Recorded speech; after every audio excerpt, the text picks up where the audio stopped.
கொஞ்சம் கூட எதிர்பார்க்கல. அவ பாட்டி கூட என்ன நம்ப மாட்டேங்கிறாங்க அப்படின்னு சொல்லி நம்ம ஹீரோ இப்ப அவளோட ஃப்ரெண்ட்ஸ் கிட்ட போய் சொல்றான். ஆமா மீட்சுகா, உன்னோட முடிக்கு என்னாச்சு அப்படின்னு சொல்லி அவளோட ஃப்ரெண்ட் கேட்கப்போ, அத எல்லாத்தையும் விட்டு தள்ளுங்க, இன்னைக்கு நைட் எல்லாரும் சாக போறாங்க, நம்ம தான் இந்த டவுனை காப்பாத்தணும் அப்படின்னு சொல்லி நம்ம ஹீரோ சொல்றான். நீ ஸ்கூல்ல தானே இருக்கணும்னு கடைக்காரங்க கேட்டா, நாங்க டவுனை காப்பாத்த போறோம் அப்படின்னு சொல்லி அவளோட ஃப்ரெண்ட் சொல்றா. நம்ம அந்த ரேடியோ ஸ்டேஷனை ஹைஜாக் பண்ண முடியும் அப்படின்னு சொல்லி அவன் ஃப்ரெண்ட் சொல்லவோ, நம்ம ஹீரோ பக்கத்துல போய் உட்காரவோ, மீட்சுகா என்ன பண்ற, ரொம்பவோ பக்கத்துல உட்கார்ந்துருக்க, தள்ளி உட்காரு அப்படின்னு சொல்லி அவன் ஃப்ரெண்ட் சொல்றான். நம்ம ஹீரோ அவனை கலாய்க்கிறான். நீங்க சொன்ன மாதிரியே நான் ஸ்நாக்ஸ் எல்லாம் வாங்கிட்டு வந்துட்டேன் அப்படின்னு சொல்லி அவன் ஃப்ரெண்ட் சொல்றா. அவன் ஃப்ரெண்ட் கிட்ட இவங்க பிளானை எக்ஸ்பிளைன் பண்றாங்க. கன்ஸ்ட்ரக்ஷன் சைட்ல யூஸ் பண்ற அந்த பாம் என்கிட்ட இருக்கு, அதை யூஸ் பண்ணி மக்கள் எல்லாத்தையும் பயன்படுத்தி நம்ம ஸ்கூல் இருக்கிற இடத்துக்கு எவாக்குவேஷன் ஆகி போக சொல்லிடலாம். ஏன்னா அந்த காமெட் விழுற இடத்துல இருந்து நம்ம ஸ்கூல் ரொம்பவோ தள்ளி இருக்கிறதுனால நம்ம ஸ்கூல் சேஃபா தான் இருக்கும். நம்ம ஸ்கூல்ல இருக்கிற ரேடியோவை நீ பயன்படுத்தி ரேடியோவை ஹைஜாக் பண்ணி நம்ம அனௌன்ஸ் பண்ணுவோம். அது போக மக்கள் எல்லாருமே நம்பணும் அப்படிங்கிறதுக்காக நான் எங்க அப்பா மேயர் தானே, அவர்கிட்ட நான் பேசுறேன் அப்படின்னு சொல்லி நம்ம ஹீரோ சொல்றான். ஆனா காமெட் விழும் அப்படிங்கிறது உன்னோட கற்பனை தானே அப்படின்னு சொல்லி அவ ஃப்ரெண்ட் கேட்கவும், 1000 வருஷத்துக்கு முன்னாடி நம்ம ஊர்ல ஒரு காமெட் விழுந்திருக்கு, அதுலதான் இந்த ஏரியா கிரியேட் ஆயிருக்கு அப்படின்னு சொல்லி அவ ஃப்ரெண்ட் சொல்லவும் நம்ம ஹீரோக்கு இப்பதான் எல்லாமே புரியுது, நம்ம இதை பண்றோம் அப்படின்னு சொல்லி அவங்க சொல்றாங்க. இப்ப நம்ம ஹீரோயின் உடம்புல இருக்கிற நம்ம ஹீரோ வந்துட்டு அவங்க அப்பா கிட்ட போய் பேசுறா. என்னது 500 பேர் இறந்து போயிருவாங்களா, எதுக்காக நீ இந்த மாதிரி எல்லாம் பேசிட்டு இருக்க மீட்ஸ்கோ, உனக்கு மென்டல் ஏதோ பிடிச்சிட்டா என்ன மீட்ஸ்கோ, நீ எதுக்காக இவ்வளவு சீரியஸா பேசுற, நான் வேணா ஹாஸ்பிட்டலுக்கு கால் பண்ணி உன்னை செக்அப் பண்ண சொல்றேன் அப்படின்னு அவங்க அப்பா போன் எடுக்கவும் நம்ம ஹீரோ டென்ஷனாகி அவங்க அப்பா சட்டையை பிடிக்கிறான். நம்ம ஹீரோ அவங்க அப்பாவோட சட்டையை விடவும், ஹே ஒரு நிமிஷம் வெயிட் பண்ணு, நீ யாரு அப்படின்னு சொல்லி அவங்க அப்பா கேக்குறாரு. ஒருவேளை என் இடத்துல மீட்ஸ்கோ இருந்திருந்தா எல்லாரையும் கன்வின்ஸ் பண்ணிருப்பாளோ அப்படின்னு சொல்லி நம்ம ஹீரோ யோசிச்சுட்டு சோகமா வந்துட்டு இருக்கான். ரெண்டு சின்ன பசங்க ஃபெஸ்டிவலை பத்தி பேசிட்டு வந்திருக்கவோ, அங்க போகாதீங்க நீங்க இறந்து போயிருவீங்க அப்படின்னு சொல்லவோ, எங்களை விடுங்க அப்படின்னு சொல்லி அவங்க போயிருந்தாங்க. இப்ப அவ சிஸ்டர் அங்க வரவோ, பாட்டியும் நீயும் நைட்டுக்குள்ள இந்த இடத்துல இருந்து போயிருங்க அப்படின்னு சொல்லி நம்ம ஹீரோயின் சொல்லவோ, உனக்கு என்னதான் ஆச்சு, வித்தியாசமா நடந்துக்கிட்ட, நேத்து டோக்கியோக்கு போனா இன்னைக்கு வித்தியாசமா நடந்துக்கிட்ட அப்படின்னு அவ சிஸ்டர் கேட்கவும், உங்க அப்பாட்ட பேசிட்டியா, எல்லாம் ஓகே தானே அப்படின்னு சொல்லி அவ ஃப்ரெண்ட்ஸ் வந்து கேக்குறாங்க. என்னது நேத்து நான் டோக்கியோ போனனா அப்படின்னா மீட்சுகா கண்டிப்பா இந்நேரத்துக்கு அந்த இடத்துல தான் இருப்பா அப்படின்னு சொல்லிட்டு நம்ம ஹீரோ அவங்க கிட்ட இருந்து சைக்கிளை வாங்கிட்டு நான் இதோ வந்துருந்தேன் அப்படின்னு சொல்லி போறான். ஹே நாங்க என்ன பண்றதுன்னு கேட்கவோ, நம்ம பிளான கண்டினியூ பண்ணுங்க அப்படின்னு சொல்லிட்டு நம்ம ஹீரோ ஃபாஸ்டா போய்கிட்டு இருக்கான். இங்க நம்ம ஹீரோ கால் தடிக்கி கீழே விழுந்ததுல அந்த இடத்துலயே தான் மயங்கி கிடக்குறான். அப்ப பார்த்தா தண்ணி அவன் மழை விழவும் பார்த்தா ஹீரோயின் அவன் உடம்புக்குள்ள இருக்கிறான். நான் திரும்பவும் டாக்கியோட உடம்புக்குள்ள வந்துட்டேன்னா டாக்கி இந்த இடத்துல என்ன பண்றான் அப்படின்னு சொல்லி அவ வெளியே வந்து பாக்குறா.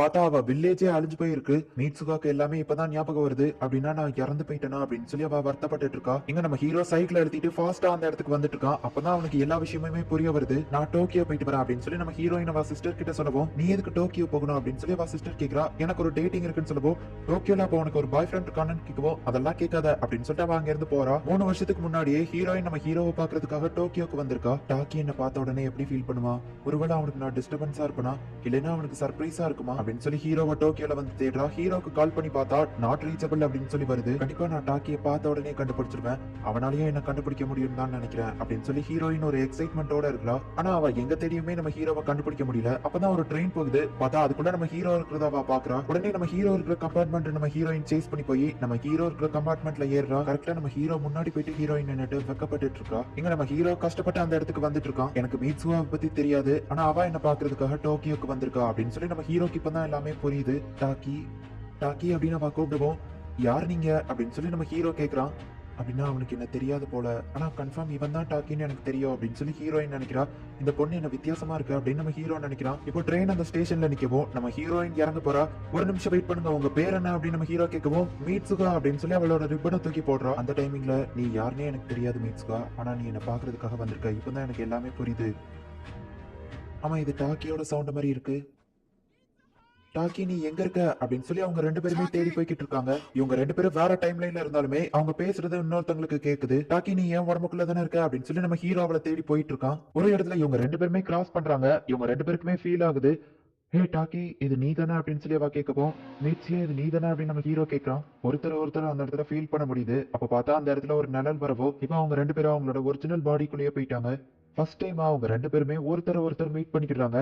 ஹாய் மீட்ஸியா அப்படின்னு நம்ம ஹீரோ சொல்லவோ, டாக்கி இது நீ தானே அப்படின்னு சொல்லி ஹீரோயின் கண் கலங்குறா. நான் உன்னை பாக்குறதுக்காக தான் இங்க வந்தேன், ஆனா உன்னை பாக்குறது அவ்வளவு ஈஸி இல்ல தெரியும்ல அப்படின்னு நம்ம ஹீரோ சொல்றான். ஆனா எப்படி அப்படின்னு நம்ம ஹீரோயின் கேட்கவும், உன்னோட கூச்சிக்கா மிஸ்ஸாக்கேவை நான் குடிச்சிட்டேன் அப்படின்னு நம்ம ஹீரோ சொல்லவோ, அவ வெக்கப்பட்டுட்டு, அட பாவி நீ ரொம்பவும் மோசமானவன், அது போக என் பாடிக்குள்ள இருக்கும்போது நீ என்ன என்னெல்லாம் பண்ண அப்படின்னு அவ கேட்கவும், அது எப்படி உனக்கு தெரியும் அப்படின்னு நம்ம ஹீரோயின் கேட்கறா. என் சிஸ்டர் சொல்லிட்டான்னு சொல்லவோ, அது ஒரு தடவை தெரியாம அப்படி பண்ண, மன்னிச்சிரு அப்படின்னு நம்ம ஹீரோ சொல்றான். இது என்னோட ரிப்பன் தானே அப்படின்னு அவ கேட்கவும், ஆமா நீ யாருனே தெரியாதப்ப என்ன வந்து மீட் பண்ணிருக்க, 3 வருஷமா இதை நான் பத்திரமா வச்சிருக்கேன் இந்தா அப்படின்னு சொல்லி அவ கொடுக்குறான். அவ அதை தலையில கட்டிட்டு எப்படி இருக்குன்னு கேட்கவோ, அந்த அளவு மோசமா இல்ல அப்படின்னு நம்ம நம்ம ஹீரோ சொல்லவோ, அட பாவி இப்படியா சொல்லுவ அப்படின்னு சொல்லி அவங்க ரெண்டு பேருமே திட்டிக்கிட்டு சிரிச்சிட்டு இருக்காங்க. ஆமா அந்த காமெட் அப்படின்னு சொல்லி நம்ம ஹீரோயின் கேட்கவோ, அதுக்கு இன்னும் டைம் இருக்கு, இதுக்கு மேல எல்லாமே உன் கையில தான் இருக்கு மீட்சுகா அப்படின்னு சொல்லி நம்ம ஹீரோ பென் எடுத்து நம்ம ஹீரோயினோட கையில டாக்கி அப்படின்னு சொல்லி பேரை எழுதி வைக்கிறான். நம்ம ஒருத்தர் மறந்துக்கிடாம இருக்க நம்ம பேரை எழுதி வைப்போம் அப்படின்னு சொல்லவோ, இப்ப ஹீரோயின் எழுதலாம் அப்படின்னு போறா, பார்த்தா அவ மறைஞ்சு போயிருந்தா. மீட்சுகா மீட்சுகா எங்க போன அப்படின்னு சொல்லி நம்ம ஹீரோ அவளை தேடுறா. நீ போறதுக்கு முன்னாடி நான் உன்கிட்ட ஒன்னு சொல்லணும்னு நினைச்சேன். இந்த உலகத்துல நீ எந்த இடத்துல இருந்தாலும் சரி, கண்டிப்பா நான் உன்னை தேடி கண்டுபிடிப்பேன் மீட்சுகா. ஆமா அவளோட பேரு மீட்சுகா, எனக்கு நல்லா ஞாபகம் இருக்கு மீட்சுகா. ஆமா அவளோட பேர் என்னது? ஆமா யாருக்காக நான் இந்த இடத்துல வந்து நின்னுட்டு இருக்கேன்? இந்த ஊர் அழிய போகுது, ஆமா நாங்க தான் காப்பாத்தணும். அவ எனக்கு ரொம்பவும் முக்கியம். ஆனா அந்த பொண்ணு யாரு அப்படின்னு சொல்லி நம்ம ஹீரோக்கு எல்லாமே மறந்து போய்கிட்டு இருக்கு. எங்க நம்ம ஹீரோயின் என்னடான்னா அந்த இடத்துல இருந்து ஃபாஸ்டா ஊரை காப்பாத்தணுங்கிறதுக்காக ஓடிட்டு இருக்கா. டாக்கி உன்னோட பேரு டாக்கி, நான் மறக்கல, ஞாபகம் வச்சிருக்கேன் டாக்கி அப்படின்னு சொல்லி அவ ஓடிட்டு இருக்கா. ஃபெஸ்டிவல் ஸ்டார்ட் ஆயிடுச்சு, இப்ப எல்லாருமே அந்த இடத்துல தான் இருக்காங்க. அந்த ஃப்ரெண்டு பிளான் பண்ணபடியே பாம்ஸ் எல்லாத்தையும் அந்த இடத்துக்கு கொண்டு வரான். உண்மையிலேயே அந்த காமெட் இங்க விழுமா அப்படின்னு சொல்லி அவன் ஃப்ரெண்டு கேட்குவோம். ஆமா அது நானே என் கண்ணால பார்த்தேன் அப்படின்னு சொல்லவோ, அவன் ஃப்ரெண்டு கொஞ்சம் சிரிக்கிறான். கண்டிப்பா நான் தான் இதை பேசி ஆகணுமா அப்படின்னு சொல்லி அவளோட ஃப்ரெண்டு டென்ஷனா இருக்காங்க. எல்லாரோட உயிருமே உன் கையில தான் இருக்கு அப்படின்னு சொல்லி இவங்க சேர பண்றாங்க. அவன் ஃப்ரெண்டு மைக்ல அனௌன்ஸ் பண்ண ரெடி ஆகுறா. இவங்க பிளான் பண்ணபடியே பாம் அந்த இடத்துல வெடிக்குது. இவங்க எலக்ட்ரிக் ஸ்டேஷன்ல பாம் வச்சதுனால ஊர்ல எல்லா இடத்துலயுமே கரண்ட் போயிருது. ஒரு பெரிய பிரச்சனை, எல்லாரும் ஊர்ல இருந்து எவாக்குவேட் ஆகுங்க, சேஃபா அந்த ஸ்கூலுக்கு போயிருங்க அப்படின்னு சொல்லிட்டு அவ ஃப்ரெண்ட் மைக்ல அனௌன்ஸ் பண்றா. ஹே அந்த காமெண்ட் பாருங்க அப்படின்னு சொல்லி எல்லாரும் அதை தான் பாத்துட்டு இருக்காங்க. இவங்க மைக்ல அனௌன்ஸ் பண்ணிக்கிட்டே இருக்காங்க, ஆனா யாருமே அதை கண்டுக்கிற மாதிரி தெரியல. நம்ம ஹீரோயினோட ஃப்ரெண்டு எல்லாரும் சேஃபா அந்த ஸ்கூலுக்கு வந்துருங்க அப்படின்னு சொல்றா, ஆனா யாருமே அதை கண்டுக்கிட மாட்டேங்கிறாங்க. யார் இப்படி தப்பான இன்ஃபர்மேஷன் பரப்புறது அப்படின்னு சொல்லிட்டு மேயர் ஒரு சைடு தேடிட்டு இருக்காரு.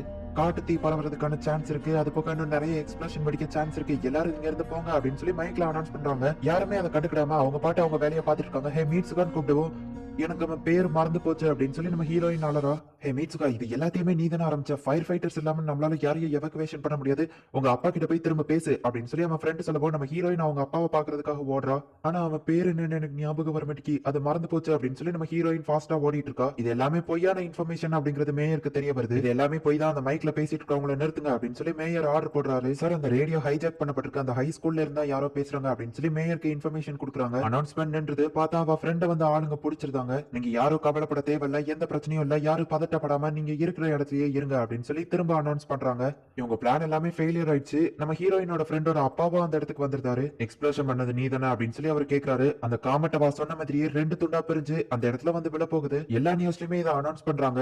எல்லா இடத்துல இருந்து பாக்குறவங்களுக்கும் அது நல்லாவே தெளிவா தெரியுது, அந்த காமெட் ரெண்டா பிரிஞ்சு அந்த இடத்துல விழுதுன்னு சொல்லி. நம்ம ஹீரோவா அதை ஆக்சுவலி பார்த்துட்டு தான் இருக்கான். ஆனா நம்ம ஹீரோ அந்த காமெட்டை பாக்குறது 3 வருஷத்துக்கு முன்னாடி. அவனுக்கு எந்த ஒரு விஷயமுமே தெரியாது. அந்த பர்சன் யாரு, அவன் யாருன்னு எனக்கு ஞாபகம் வரல, ஆனா அவன் எனக்கு ரொம்பவும் முக்கியமானவன், அவன் யாரு அப்படின்னு சொல்லி நம்ம ஹீரோயின் அழுதுகிட்டே ஓடிட்டு இருக்கா. அந்த காமெட் ரெண்டு துண்டா பிரிஞ்சுட்டு அதை நம்ம ஹீரோயின் பாத்துக்கிட்டே போயிட்டு இருக்கும்போது அப்படியே தடுக்கி கீழே விழறா. நம்ம கண் முழிக்கும் போது நம்ம மறக்காம இருக்கிறதுக்காக நம்ம பேரை கையில எழுதி வச்சுக்கிடுவோம் அப்படின்னு நம்ம ஹீரோ சொன்னது அவளுக்கு ஞாபகம் வருது.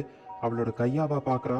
பார்த்தா அவளோட கையில ஐ லவ் யூ அப்படின்னு சொல்லி நம்ம ஹீரோ எழுதி இருக்கான். அது அவளுக்கு ஏதோ ஒரு நம்பிக்கையை கொடுக்குது அப்படின்னு சொல்லி நம்ம ஹீரோயின் இப்ப கொஞ்சம் எமோஷனல் ஆயிட்டு இப்ப அவங்க அப்பாவை பாக்குறதுக்காக அந்த இடத்துல இருந்து ஓட ஆரம்பிக்கிறா. மீட்சுகா நீ என்ன காரியம் பண்ண அப்படின்னு சொல்லி அவங்க அப்பா டென்ஷன் ஆகுறாரு. ஆனா அவளை பார்த்துட்டு அவர் மனசு மாறுறாரு. அந்த காமெட் அது பாக்குறதுக்கு ரொம்ப அழகா இருந்துச்சு அப்படின்னு சொல்லி நம்ம ஹீரோ அதை பார்த்துட்டு இருக்கான். மோஸ்ட்லி காமெட் நம்ம இடத்துல வந்து விழுந்துச்சு அப்படின்னா அது வரும்போதே அப்படியே பாதி வழியிலேயே எரிஞ்சு சாம்பல் ஆயிரும். சோ மோஸ்ட்லி அது தரையில வந்து மோதாது. அதே மாதிரி இந்த காமெட்லயும் நிறைய பீசஸ் வெடிச்சு சதுருது. ஆனா அதுல ஒரே ஒரு பீஸ் மட்டும் அந்த ஓட்டு மாதிரி இருக்கிற இடத்துல வந்து மோதுது. அந்த சிட்டியே இப்போ மொத்தமா அழிஞ்சு போகுது. இப்போ அந்த இடத்துல பிளாஸ்ட் கம்ப்ளீட்டா முடியுது. நம்ம ஹீரோவை காட்டுறாங்க.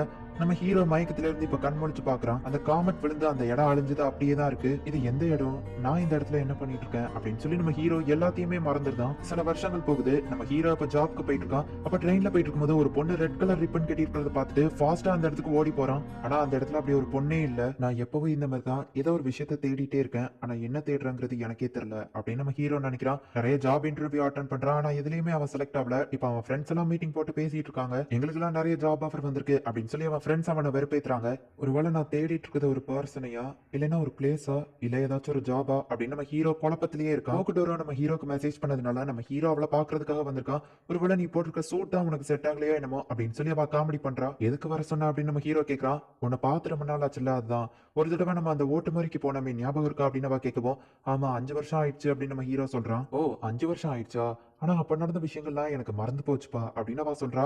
எனக்கும் அவ்வளவா ஞாபகம் இல்ல அப்படின்னு நம்ம ஹீரோ சொல்றான். ஆனா 3 வருஷத்துக்கு முன்னாடி அந்த காமெட் விழும்போது அந்த மேயர் அந்த ஊர்ல இருக்கிற எல்லாரையுமே சேஃபா காப்பாத்திட்டாரு அப்படின்னு சொல்லிட்டு நியூஸ்ல எல்லாருமே ரிப்போர்ட் பண்ணிருக்காங்க. உண்மையிலேயே பாதி பேர் அதை லக்குன்னு சொல்றாங்க, ஒவ்வொருத்தங்களும் ஒண்ணு ஒண்ணு சொல்றாங்க. ஆனா இந்த காமெட் பத்தின ஆர்டிக்கலை நான் தேடி தேடி எதுக்காக படிக்கிறேங்கிறது எனக்கே ஒரு மிஸ்ட்ரியா தான் இருக்கு அப்படின்னு நம்ம ஹீரோ சொல்றான். கண்டிப்பா ஒரு நாள் உனக்கு நீ தேடுற ஹாப்பினஸ் கிடைக்கும் அப்படின்னு சொல்லிட்டு ஓகுடோரா அங்க இருந்து போறா. இப்ப மழை பெஞ்சிட்டு இருக்கு. நம்ம ஹீரோ ஒரு ஹோட்டல்ல உட்காந்து டீ குடிச்சிட்டு இருக்கான். அப்ப பார்த்தா 2 பேர் பேசிட்டு இருக்காங்க. அது வேற யாரும் இல்ல, நம்ம ஹீரோயினியோட ஃப்ரெண்ட்ஸ் தான். இவங்க ஏதோ எனக்கு பழக்கப்பட்ட மாதிரியே இருக்கே அப்படின்னு சொல்லி நம்ம ஹீரோ மனசுக்குள்ள நினைக்கிறான். இப்போ அந்த இடத்துல பனி பொழிஞ்சிட்டு இருக்கு. நம்ம ஹீரோ அவனோட வீட்டுக்கு நடந்து போயிட்டு இருக்கும்போது ஒரு பொண்ணை கிராஸ் பண்ணவோ நம்ம ஹீரோக்கு டிஃப்ரெண்டா ஏதோ ஒன்று ஃபீல் ஆகுது. அதே மாதிரி அந்த பொண்ணுமே கொஞ்சம் நின்னுட்டு நம்ம ஹீரோவை பாக்குறா. ஆனா அவங்க 2 பேருமே அவங்க பாட்டுக்கு பிரிஞ்சு போயிட்டு இருக்காங்க. நம்ம ஹீரோ அந்த ஓட்டுமாரி வில்லேஜ்ல இருந்த எல்லா விஷயங்களையுமே திரும்ப திரும்ப பார்த்துட்டு இருக்கான். ஆனா அது இப்போ உண்மையிலேயே இல்ல, அழிஞ்சு போயிடுச்சு. ஆனா அது என் மனசுக்கு ஏதோ ஒரு மாதிரி பண்ணுது அப்படின்னு சொல்லி நம்ம ஹீரோ மனசுக்குள்ள நினைக்கிறான். நம்ம ஹீரோ அண்ட் ஹீரோயின் இவங்க 2 பேருமே அவங்களுக்கு என்ன நடந்துச்சு அப்படிங்கறதையே டோட்டலா மறந்து போயிட்டாங்க. அவங்க 2 பேருக்குமே அது ஏதோ ஒரு கனவு மாதிரி தான் அவங்க லைஃப்ல இருக்கு. அவங்க என்ன விஷயத்த பார்த்தாங்க, எதை தேடுறாங்க அப்படிங்கறது கூட அவங்களுக்கு தெரியல. அவங்க அவங்களோட நார்மல் லைஃபை கண்டினியூ பண்ணிட்டு இருக்காங்க. அவங்க என்ன தேடுறாங்க அப்படிங்கறது அவங்களுக்கு தெரியல. ஒரு நாள் 2 பேரும் ட்ரெயின்ல போயிட்டு இருக்கும்போது ஆப்போசிட் ட்ரெயின்ல மீட் பண்றாங்க. உடனே இவங்க 2 பேருமே நெக்ஸ்ட் ஸ்டேஷன்ல கீழே இறங்கி ஒருத்தர் தேடி நெக்ஸ்ட் ஸ்டேஷனுக்கு ஓடி வந்துட்டு இருக்காங்க. அவ எந்த வழியில வந்துட்டு இருக்கான்னு நம்ம ஹீரோக்கு தெரியாது. நம்ம ஹீரோ எந்த வழியில வந்துட்டு இருக்கான்னு அவளுக்கு தெரியாது. ஆனா இவங்க 2 பேருமே ஒரே இடத்துல மீட் பண்றாங்க. 2 பேரும் பாத்துக்கிட்டாங்க ஆனா பேசல. 2 பேருமே இப்ப கிராஸ் பண்ணி போறாங்க. ஏன்னா இவங்க 2 பேருக்குமே ஒருத்தர் ஞாபகம் இல்ல. தெரியாத ஒரு பர்சன்ட்ட திடீர்னு போய் எப்படி பேச முடியும்? அதனால அவங்க 2 பேருமே அமைதியா போறாங்க. ஆனா நம்ம ஹீரோ, எஸ்கியூஸ் மீ, நான் உங்களை இதுக்கு முன்னாடி உங்களை மீட் பண்ணிருக்கணும் அப்படின்னு நம்ம ஹீரோ கேட்குவோம். ஹீரோயின் அழுதுகிட்டே எனக்கும் அப்படிதான் தோணுது அப்படின்னு அவ சொல்றா. நம்ம ஹீரோ கண் கலங்கி நிக்கிறா. அவங்க 2 பேரும் ஒரே நேரத்துல ஆமா உங்க பேர் என்ன அப்படின்னு கேக்குறாங்க. இந்த இடத்துல இந்த எபிசோட் முடியுது. நான்